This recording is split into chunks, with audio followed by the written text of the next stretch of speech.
사랑하고 환영합니다. 또 이렇게 예배 자리에 오신 여러분들에게 주님의 은혜와 평강이 가득하시기를 소망합니다. 우리는 저번 시간에 거룩은 또 땡땡이다라고 하는 그 제목을 가지고 큰 주제가 그날까지였죠. 그러면 거룩은 땡땡이다였는데 그럼 거룩이 무엇인가에 대해서 살펴봤습니다. 그래서 거룩은 닮음이다라는 것에 대해서 우리가 나눠봤죠. 그러면 누구를 닮아야 될까요? 그건 바로 거룩하신 이 하나님을 닮아가야 된다라는 것에 대해서 말씀을 나눠봤습니다. 그 거룩하신 이 순수하시고 구별되시고 깨끗하시고 성결하시고 무엇도 그것을 오염시키지 않으시는 그 주님을 닮아가야 된다라는 것에 대해서 우리가 말씀을 나눴지요. 너희도 똑같이 그 하나님과 똑같이 거룩해라 라고 하는 그 말씀을 통해서 우리가 은혜를 받았습니다. 그러면 어떻게 거룩해질 수 있습니까? 라고 하는 것에 대해서 우리가 좀 살펴봤죠. 그건 바로 하나님의 말씀을 가까이 하면 우리가 거룩을 닮아갈 수 있고, 하나님의 말씀을 사랑하면 거룩을 닮아갈 수 있고, 하나님의 말씀을 이 마음판에 담으면 거룩을 닮아갈 수 있다. 하나님을 닮아갈 수 있다는 것에 대해서 말씀을 살펴봤습니다. 오늘은 제목을 붙여보자면 차별 금지라고 하는 이 제목을 가지고 우리가 말씀을 좀 살펴보도록 하겠습니다. 참 이 세상을 보면은 우리가 은근히 나도 모르게 차별을 하고 또 색안경을 끼고 편견을 가지고 우리가 사람을 대하기도 하고 또 그렇게 결정을 하게 되죠. 우리가 차별 한번 생각해 보면 남자와 여자 이렇게 성별로 차이를 둘 수가 있어요. 그리고 또 장애인과 비장애인으로 이렇게 또 구별할 수가 또 차별할 수가 사람들이 있지요.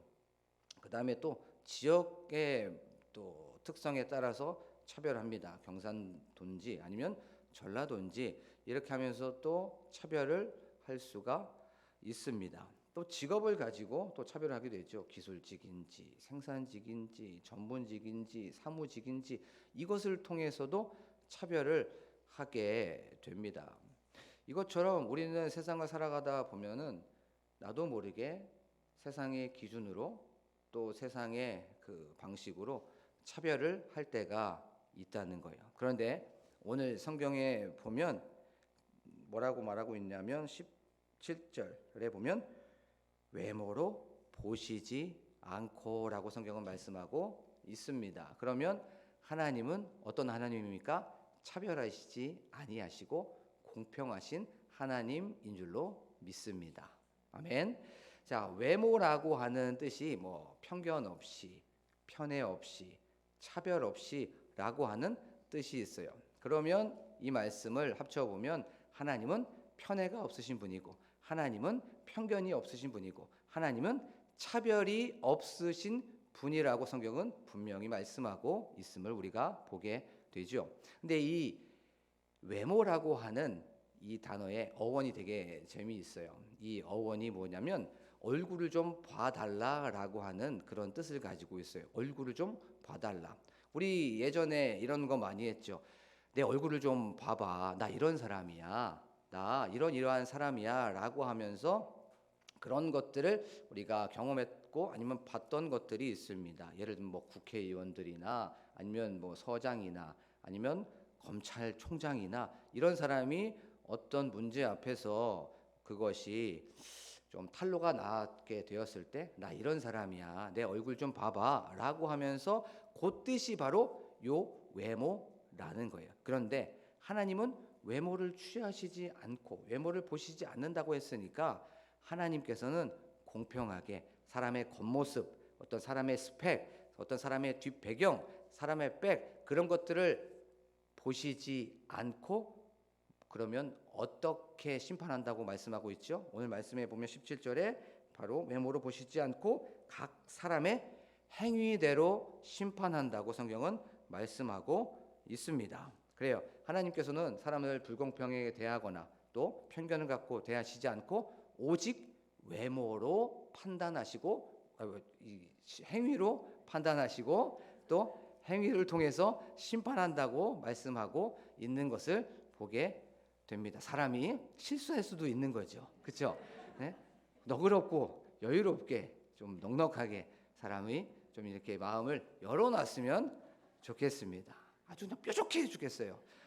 자, 그래요. 하나님께서는 행위대로 심판하는 것을 우리가 알 수가 있어요. 여기서 행위라는 건 이런 겁니다. 사람이 하는 모든 어떤 행실이나 행동, 말이나 언어, 대화, 이 가운데 하는 이 세상에 살고 있는 이 모든 것을 중에서 하는 모든 것이 바로 이 행위라는 거예요. 우리가 선택하고 결정하고 또 그것에 대해서 판단하는 이 모든 것들이 바로 행위라는 거죠. 그러면 우리가 하는 모든 것들, 말, 행동, 자세, 태도, 결정, 선택, 판단, 뭐 이런 것들을 통해서 하나님은 심판하시고 하나님은 이것을 통해서 바로 재판하신다고 성경은 말씀하고 있습니다.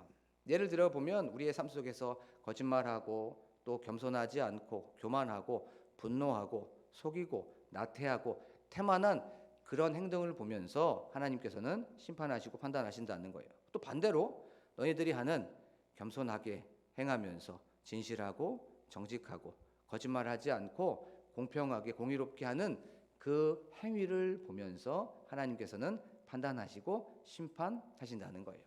자, 그러면 이제 이 말씀을 좀 이제 풀어봤으니까 왜 베드로는 그 베드로전서를 받고 있는 수신자들에게 외모를 보시지 않고 하나님은 행위대로 심판하신다고 말씀하고 있을까요? 그건 바로 그 터키 지역에 너무나도 외모를 보는 사람들이 많이 있었기 때문에 그랬던 거예요.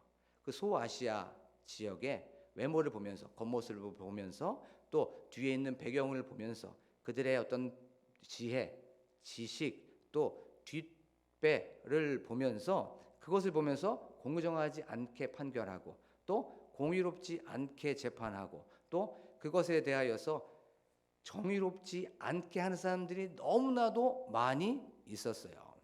능력도 없고 또 기술도 없는데도 불구하고 외모만을 보고 그들의 어머니 또 아버지를 보면서 능력이 안 되는데도 불구하고 자리에 맞지 않는 곳에 임용을 해주거나 거기에 또 청탁을 하게 된 거예요. 지금 이 시각으로 보면 쉽게 말하면 아빠 찬스나 엄마 찬스를 통해서 바로 공평하지 않은 일들이 많이 있었던 거예요. 그런 상황 속에서 바로 하나님은 너네들의 그 외모, 그렇게 너네들 주변에 있는 그런 생김새나 겉모습이나 뒷배경을 전혀 하나도 1도 보시지 않고 오직 하나님은 공평하게 행실을 통해서 심판한다고 성경은 말씀하고 있는 것이에요. 그것이 바로 재림 때 나는 너네들의 했던 이 모든 일상에 있던 것들 또 너네들이 했던 모든 그 순간순간의 선택을 보고 판단하고 재판할 거야 라고 성경은 말씀하고 있는 것이에요.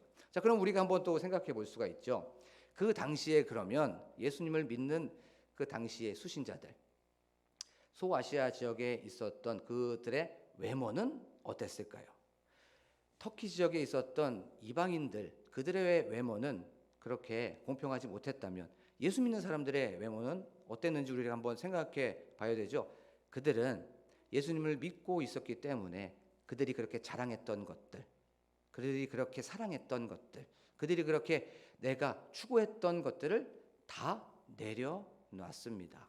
바울 사도의 그 표현을 빌려보자면 이 모든 것들, 자기가 사랑했고 추구했던 것들을 배설물로 여겼다고 또 하찮게 여겼던 거예요. 그래서 그들의 외모는 그들의 사회에서 커뮤니티에서 별 볼 일 없었습니다. 보잘것이 없었어요. 그런데 그러면 그들의 행위는 어땠을까요? 당연히 예수님을 믿고 있기 때문에 그들 주변에 있는 사람들은 쾌락적이고 음란하고 성적으로 문란했지만 예수님을 믿고 있기 때문에 그들은 절제하고 그들은 온유했었고 그들은 이 모든 것들과 구별된 상황이었던 거예요. 그런 상황 속에서 바로 이 말씀이 주어지게 된 겁니다. 얘들아, 너네들 주변에 있는 모든 사람들은 외모를 보고 판단하고 외모를 보고 평가하지만 너네들은 바로 그런 외모로 평가하거나 차별하면 안 돼. 외모를 보면서 또 그것을 판단하면 안 된다라고 하면서 이 모든 것들은 바로 하나님의 심판을 받을 거야 라고 하면서 썼던 이 말씀이 바로 베드로 전서예요. 그런데 말씀을 한번 곰곰이 한번 보세요. 외모를 보지 않고 행위대로 심판하시는 이를 너희가 뭐라고 부르고 있습니까? 아버지라 부른즉이라고 말씀하고 있어요. 그러면 이 말씀을 곰곰이 보면 외모를 보시지 않고 행위대로 심판하신 이를 아버지라고 부르고 있어요. 그러면 그들의 외모, 그들의 겉모습, 그들의 배경은 누굽니까? 아버지, 하나님이라는 거죠. 그들이 자랑하고 있었던, 세상이 자랑하고 있었던, 세상이 그렇게 추구하고 있었던 지혜, 돈, 백, 힘, 능력이 그들의 외모가 아니라 바로 심판하시는 아버지가 그들의 외모였고 그들의 배경이었다라는 거예요. 바로 그 하나님은 창조주이시고 또 권능자이시고 처음이요 나중이신 그 하나님이신 줄로 믿습니다. 세상을 통치하시고 세상을 다스리시고 세상을 경영하시고 위대하시고 광대하신 그 주님이신 줄로 믿습니다. 존귀하시고 광활하신 주님이신 줄로 믿습니다. 그분이 바로 너희의 아버지라는 거예요. 그분이 바로 너희의 외모고 그분이 바로 너희의 스펙이고 그분이 바로 너희의 모든 것이라고 하면서 일부러 심판하시는 그분이 아버지라는 걸 얘기해주고 있는 것이에요. 세상의 논리를 따라가지 말고 세상의 방식으로 따라가지 말고 세상이 추구하는 것이 너네들의 배경이 아니라 이 모든 것들을 주장하시고 통치하시고 경영하시고 다스리시는 그분이 너의 아버지시고 그분이 너의 스펙이라고 성경은 분명히 말씀해주고 있는 거예요. 이 말씀을 듣고 바로 그들은 위로를 받았을 것이에요. 자, 신명기 10장 17절에 보면 이렇게 말씀하고 있어요. 신 가운데 신이시고 주 가운데 주이신 그분은 바로 외모로 보지 아니하신다고 성경은 분명히 말씀하고 있습니다. 그리고 우리가 너무나도 잘 아는 말씀 사무엘상 16장에 보면 우리가 이 말씀을 알고 있어요. 이제 사무엘이 이새의 집으로 사울 다음에 이제 세울 왕을 만나러 가게 됩니다. 그때 사무엘에게 누가 딱 들어왔어요. 이새의 첫 번째 아들 엘리암이 눈에 딱 들어왔습니다. 그때 여호와 하나님께서 뭐라고 말씀하시냐면 사무엘에게 얘기했던 거예요. 어느 정도 신앙이 충만했던 사무엘, 하나님과 교제하고 하나님과 동행했던 그 사무엘에게 말씀하십니다. 뭐라고 말씀하시냐면 용모와 키를 보지 말라. 내가 이미 그를 버렸노라 라고 말씀하시면서 그 뒤에 말씀이 되게 재미있어요.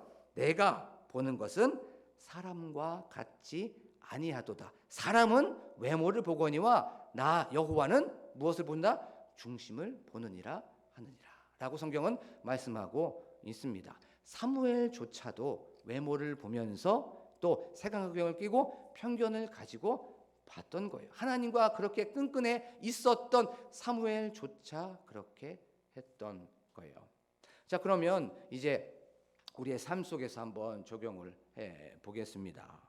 우리는 참 외모 많이 보죠. 은연중에 나도 모르게 또 외모를 많이 보고 또 색안경을 끼고 또 편견을 가지고 우리가 사람을 대하게 됩니다. 학벌을 보면서 또 이 사람의 지역이 어디 출신인지에 대해서 우리는 보고 평가를 내리죠. 그리고 그 사람이 타고 다니는 차, 또 그 사람이 입는 옷, 또 그 사람이 사는 집, 이것을 보면서 우리는 어쩔 때는 차별을 하기도 하고 또 폄하하기도 합니다. 또 그것을 보면서 어떤 사람에게는 좋게 대우하고 조금 더 친근하게 대하려고도 하지만 또 반대로 외모를 보면서 그 사람과 조금 멀리 하는 것이 우리들의 삶이라는 거예요. 말씀을 이렇게 묵상을 하다가 예전 한 10년 전에 제가 한 33살 정도 되었을 때 있었던 일이 하나 있었습니다. 그때는 제가 교육 전도사였습니다. 근데 교육 전도사 제가 처음에 사역했을 때가 경기도 평촌에 있는 상가, 그때 우리가 잠깐 말씀을 나눴던 것처럼 상가 교회였어요. 4층에 있는 상가 교회였습니다. 상가 교회였다는 것을 지금 생각하고 계셔야 돼요. 그 상가 교회에서 이제 상가 교회이기 때문에 그렇게 크지 않았어요. 그래서 본당 하나 있고 또 옆에는 유초등부와 또 유치부와 청소년부가 함께 예배를 드리는 곳이었습니다. 그리고 그 예배가 끝나면 바로 뒤쪽에 식당이 있었어요. 그리고 이제 예배가 끝이 나면 무엇을 먹었냐면 국수를 먹었습니다. 대부분 다 11시 예배가 끝나고 나면 이제 국수나 아니면 식사를 하죠. 그래서 이제 국수를 먹으려고 국수를 삶았습니다. 근데 국수를 삶고 나서 이제 하나씩 이제 갖다 드리는 상황이었어요. 그런데 상가 교회에 노숙자가 한 명이 들어온 거예요. 신기하게도 이 상가 교회는 눈에 잘 띄지 않는 교회였습니다. 다른 간판들도 많이 있었기 때문에 그랬죠. 그래서 그 노숙자는 찾아서 들어온 거예요. 찾아서. 그래갖고 와서 떡하니 제자리에 앉는 거예요. 제자리에. 목사님과 장로님과 안수 집사님과 이 제자리였는데 요 자리에 앉아서 국수를 한 그릇, 두 그릇, 세 그릇을 드셨어요. 저는 그 국수 소쿠리에 담아있는 그 쪼가리, 부스러기 그거 남아있는 거 이렇게 먹게 되었습니다.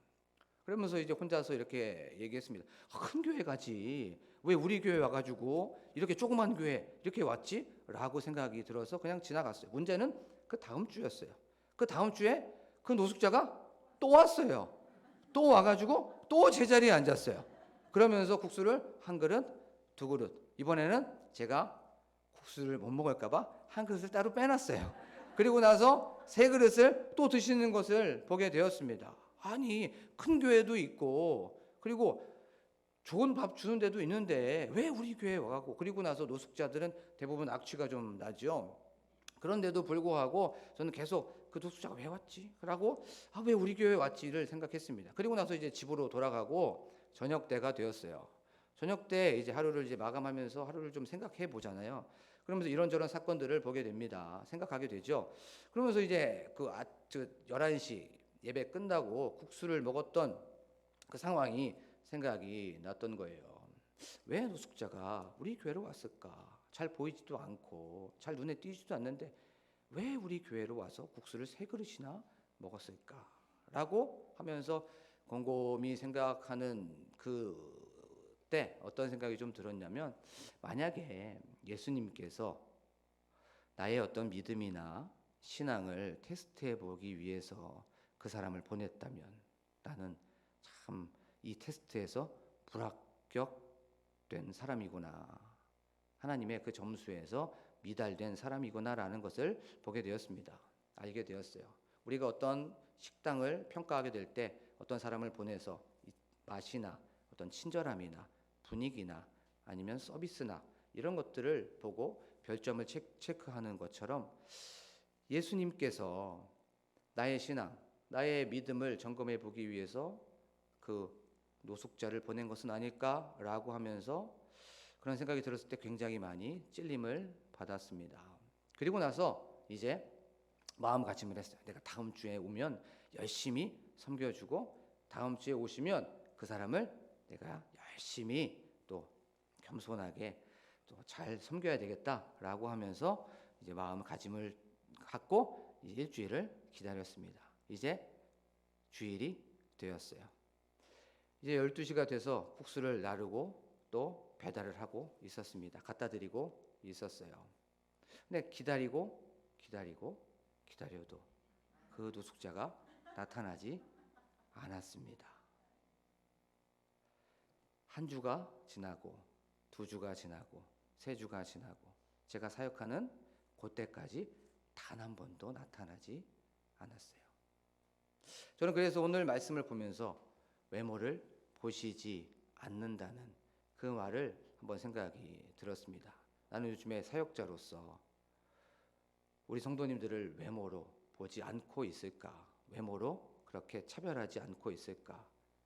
저 사람의 어떤 옷, 저 사람의 어떤 말투, 우리 성도님들의 그런 어떤 자세, 이런 것을 보면서 내가 차별 대우를 하거나 아니면 다르게 내가 조금 대하지는 않았을까를 한번 점검해 봤어요. 그리고 또 사회에서, 사회 구성원으로서 또 사람들에게 내가 저 사람의 외모를 보고 판단하지 않고 내가 저 사람의 외모를 보고 차별하지 않았을까라고 하면서 좀 제 자신을 좀 진단해보고 성찰하는 시간을 가졌습니다. 자, 그러면 이제 우리에게 한번 생각해봤으면 좋겠어요. 예배당에 오기까지 여러분들은 세상의 가치로 나도 모르게 사람들을 판단하거나 나도 모르게 그 외모를 보면서 차별하거나 그 외모를 보면서 사람들을 대하지는 않았는지, 그것을 한번 생각해 봤으면 좋겠어요.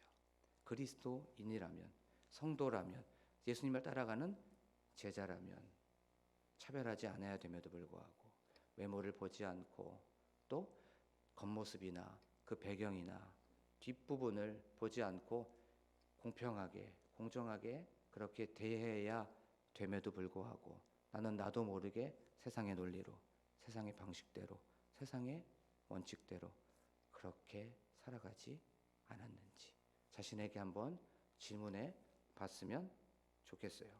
그리고 또 예수님 때문에 내가 열심히 살기 위해서, 예수님 때문에, 신앙 때문에, 믿음 때문에 내가 이 신앙 지키려고 나에게 유익이 됐던 것들, 내가 자랑했던 것들, 내가 사랑했던 것들을 다 내려놓으신 분들이 계실 거예요. 그러면 사람들에게 보잘것없다, 또 너 별 볼 일 없어 라고 하면서 그렇게 사람들에게 인정을 받지 못하는 분들도 계실 거예요.